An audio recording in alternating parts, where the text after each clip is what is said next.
Dekrit Presiden 5 Juli 1959 telah menandai berakhirnya sistem parlementer di Indonesia dan dimulainya era demokrasi terpimpin. Dekrit ini dikeluarkan oleh Presiden Soekarno untuk mengembalikan Undang-Undang Dasar dari Undang-Undang Dasar Sementara 1950 ke Undang-Undang Dasar 1945. Pada hasil pemungutan suara yang dilaksanakan pada 30 Mei 1959 mendapatkan hasil 269 suara setuju untuk kembali ke Undang-Undang Dasar 1945 dan 199 suara tidak setuju. Namun, karena banyaknya pihak yang setuju tidak lantas membuat Undang-Undang Dasar 1945 menggantikan Undang-Undang Dasar 1950. Quorum atau jumlah minimum anggota yang harus hadir di rapat, majelis, dan sebagainya agar dapat mengesahkan suatu putusan dianggap belum memenuhi kala itu. Alhasil, pemungutan suara pun harus diulang. Pemungutan suara kembali dilakukan pada tanggal 1 dan 2 Juni 1959. Namun, dari pemungutan suara ini, konstituante juga gagal mencapai quorum. Untuk mengurangi kemacetan pada tanggal 3 Juni 1959, konstituante mengadakan rasis, masa pemberhentian sidang parlemen, masa istirahat dari kegiatan bersidang yang malah berakhir selamanya. Untuk mencegah terjadinya hal-hal yang tidak diinginkan, Kepala Staf Angkatan Darat KSAD, Letnan Jenderal A.H. Nasution atas nama pemerintahan atau penguasa perang pusat Peperpu mengeluarkan peraturan No. PRT _Peperpu _040 yang berisi larangan melakukan kegiatan politik. Pada tanggal 16 Juni 1959, Ketua Umum PNI Suwirjo mengirimkan surat kepada Presiden agar mendekretkan berlakunya kembali Undang-Undang Dasar 1945 dan membubarkan konstituante.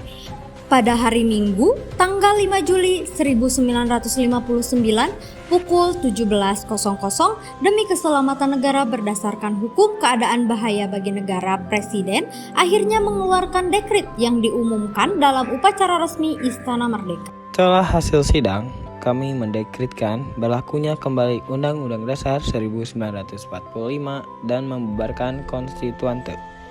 Pembentukan Majelis Perwakilan Rakyat Sementara dan Dewan Perwakilan Rakyat Sementara dalam waktu sesingkat-singkatnya. Pemberlakuan kembali Undang-Undang Dasar 1945 dan tidak berlakunya Undang-Undang Dasar Sementara 1950. Pembubaran konstituante.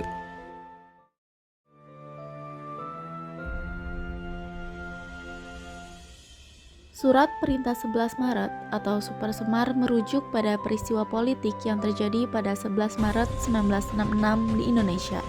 Pada saat itu, Presiden Indonesia mengeluarkan Supersemar yang mencabut konstitusi tahun 1945 dan membubarkan Dewan Perwakilan Rakyat serta membentuk pemerintahan militer di bawah pimpinan Jenderal Soeharto. Peristiwa ini dikenal sebagai awal dari Orde Baru di Indonesia. Latar belakang terjadinya Supersemar adalah gejolak politik dan ekonomi di Indonesia pada saat itu.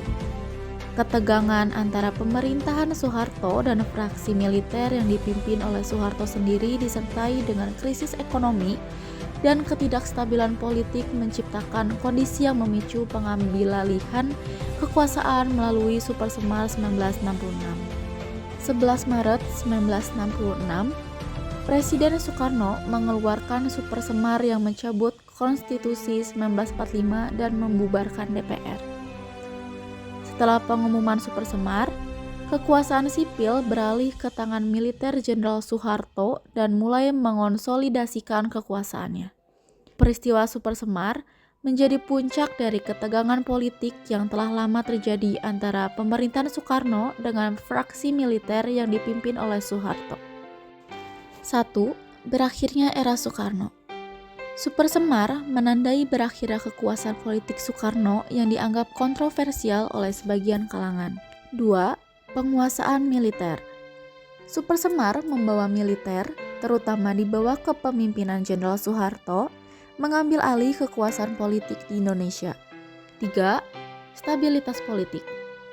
Meskipun terjadi konsolidasi kekuasaan, peristiwa ini juga membawa stabilitas politik bagi Indonesia setelah periode ketidakstabilan. 4. Perubahan sistem pemerintahan.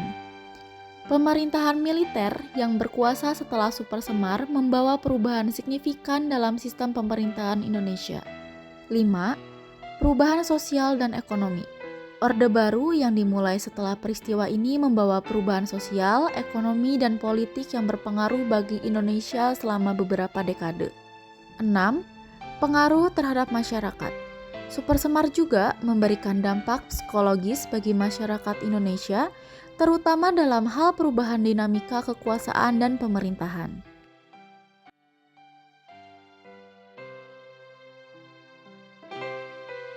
Kerusuhan tersebut dipicu oleh korupsi, masalah ekonomi, termasuk kekurangan pangan dan pengangguran massal.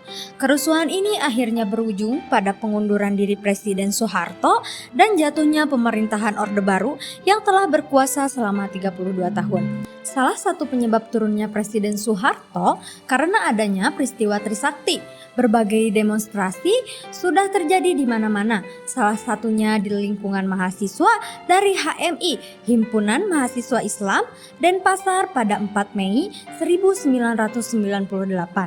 4 organisasi mahasiswa lalu mengajukan usulan melalui sidang umum MPR kedua sampai pada 12 Mei 1998 terjadi demonstrasi besar-besaran di depan Universitas Trisakti, Jakarta. Peristiwa ini menganggut nyawa 6 orang mahasiswa akibat tembakan aparat keamanan.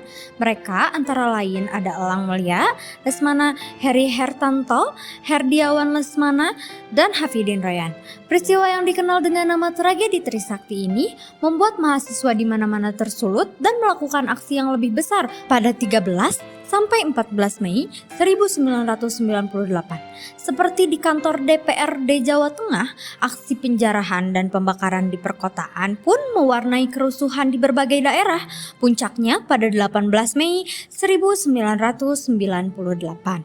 Mahasiswa berhasil menduduki atap gedung DPR atau MPR RI di Senayan. Di hari yang sama, Ketua MPR atau DPR Harmoko menyarankan Presiden untuk mengundurkan diri. Namun, Soeharto masih belum mau mundur. Pada 19 Mei 1998, beberapa menteri kabinet Soeharto memutuskan untuk mundur dari jabatannya. Soeharto akhirnya mundur dari jabatannya di depan Mahkamah Agung pada tanggal 21 Mei 1998 pukul 10.00 pagi. Soeharto kemudian menunjukkan wakilnya, B.J. Habibie, untuk menggantikan posisinya.